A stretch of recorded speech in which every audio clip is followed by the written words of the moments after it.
Hello, I'm James Smith from In This Corner at the MGM Grand in Las Vegas, just 72 hours or so away from Mayweather versus Pacquiao, the fight we've all been waiting for. Now, hopefully you had the opportunity to watch our in-ring breakdown of the fight with Jesse Vargas. Here's a very interesting breakdown. We sat down with one of the fine young boxing analysts, former world champion Paulie Malignaggi, his take on Maypac. So, Paulie, let's talk about Saturday night. It's finally here, Mayweather and Pacquiao. Mayweather, the defensive specialist.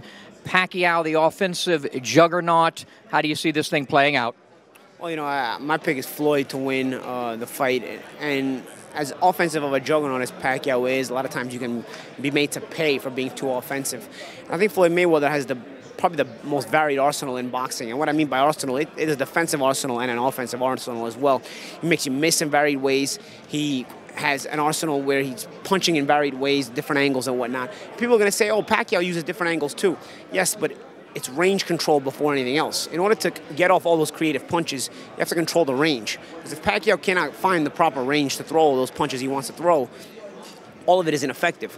No matter how good you punch, no matter how fast you are, if you don't control range first, there's no way you can be effective. And one of the things that makes Floyd Mayweather so great is understanding his range, controlling his range, and then controlling it for the fight.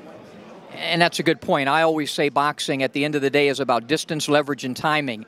And one of the things that Floyd does magnificently is those first few rounds he establishes. People think he's not doing anything, but he's establishing that. He sort of hypnotizes his opponent, and then he locks in his own, what I call GPS, and then the guy's in big trouble. But before we talk about that part of it, what can Manny do? What should he do early on in this fight? I don't think you can get any surprises with Manny. I think he has to start the fight fast. You know, I think, you know, the kind of common perception is for Manny to be effective in the fight, he has to try to be very busy early on, and he has to land something to get Floyd's attention early on. And I don't think you can get any surprises with that. I don't think you're going to see a Manny Pacquiao that comes out and being patient and picking his spots, because ultimately, the more time you give Floyd Mayweather, the more he's going to dominate you, because that's his fight, and he's already processing you as you're going along the line. So I think it's pretty safe to say that Manny's going to try to start fast. It's just a matter of can he be effective that fast, you know? And before throwing all those punches, he's going to have to get in the proper range, and you're not just going to be allowed to come in the front door with Floyd Mayweather.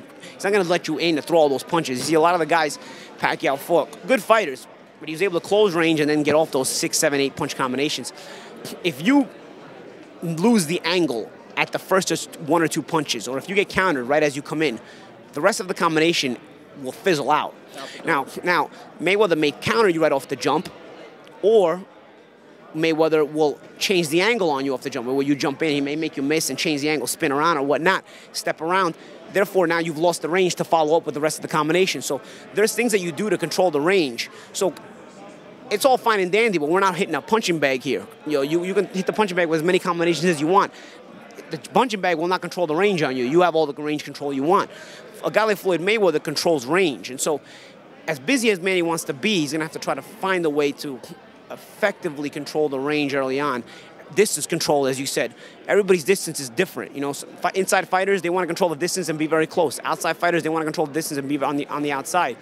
I think Manny's going to have to find a way to get in his distance, because Manny's an in and out fighter. He wants to be in, he wants to be out. But he's pretty wide open when he comes in, and he's pretty wide open on his way out. So he's going to have to find a way to be creative on the entrance, get his combinations off, and be safe on the out to not get hit on the way back out. And if he can do that, if he can land something hard early on in the fight to get in Floyd's mind, maybe make Floyd lose his concentration. I'm not saying he necessarily hurt Floyd, but at least get Floyd thinking about something negative in his mind, put some negative thoughts in his mind. It's possible that Manny can be effective, but those are the things he has to do. And I don't know that he has that creative mindset enough to do them more so than Floyd can do it to him. You know, one of the things I think that could be effective off the southpaw style, and I've watched Manny in the gym work on this, is step to the right, throw the right hook. Floyd has that left hand down low, and he's a little vulnerable over here. Do you think that could be an effective punch for Manny? Here's the thing. You step to the right, you throw the right hook. With the right-hander, all he has to do is step around. That's all he has to do. He doesn't even have to throw a punch. If you step to the right on a right-hander, right here, now if the right-hander is going to stay there, you can step to the right and get. All the right-hander has to do is take one step this way. That's all he has to do. It's one step, literally. Or he can just circle and go back to the middle of the ring. Go here, this guy goes here, and before you know it, you've reset. And every reset, I think, favors Floyd, because now Manny has to find the distance all over again. So Yeah, it seems simple, but it's a lot more complicated than it is. And plus, it's playing chess at light speed in this case. And Manny gets hit a lot with the straight right hand all the time, and that's Floyd's best weapon. I'm of the opinion if there was a stoppage in this fight, I'm against conventional wisdom. I think the stoppage would favor Mayweather. Yeah, I can see that happening because over-accumulated punishment. You see, people think of a stoppage and they think of the Marquez-Pacquiao knockout, but in this case, Floyd stopping Manny is not going to be a la Marquez. It's going to be a la...